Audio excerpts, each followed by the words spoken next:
Araba juin kalo tile 16 san 2021 amunu sɔgɔlen banna an ka foli b'aw ye fo aw sigiyɔrɔ la. Ministre ɲɛmɔgɔ Shogɛl Kokala Mayiga ye UNTM kumaɲɔgɔnya ni aw ka kunafoni kɛnɛ sigilen.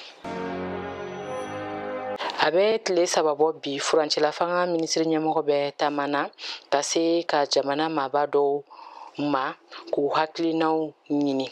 O siratigɛ la kunu sɔgɔmada fɛ Dr Shogɛl Kokala Mayiga sera UNTM dagayɔrɔ la k'u ɲɛmɔgɔw kumaɲɔgɔnya.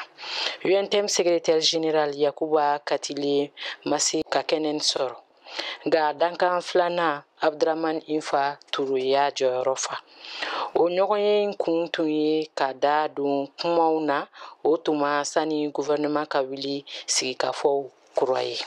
Ministre ɲɛmɔgɔ ye laseli min kɛ ye jigi sigi kuma tun b'a kɔnɔ kosɛbɛ.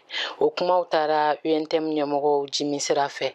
UNTM jigi b'a kan ko gouvernement kura min sigilen filɛ o bɛ na baarakɛlaw kungo ɲɛnabɔli ta ba la min b'a to mɔgɔw funukuru bɛ se ka ci.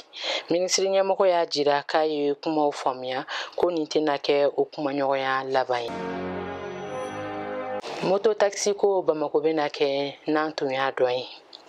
Moto taxiw bilama bɛ ɲini ka juguya ni sotarama bolilaw ye Bamako kɔnɔ bi. U b'a la ka kasara min kɛ hakɛ t'u la.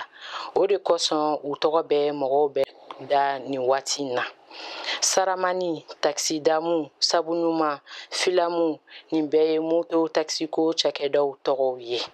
A bɛ san 3 bɔ bisa moto taxi ko bɛ senna Bamako kɔnɔ.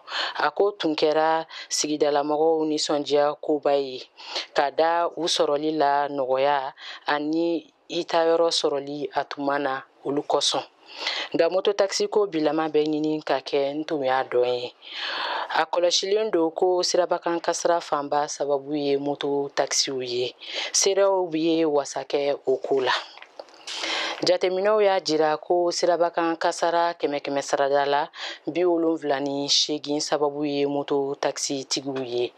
Lieutenant colonel Bakari Daw ye sapeur pompier baarakɛla ye.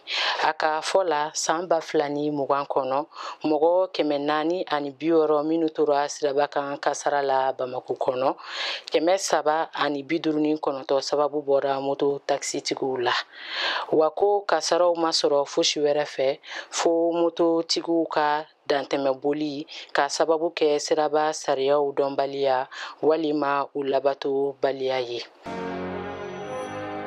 Nin bɛ dan sigi an ka bi kunnafoniw na aw k'an bɛn waati wɛrɛ nin kɛnɛ in kan.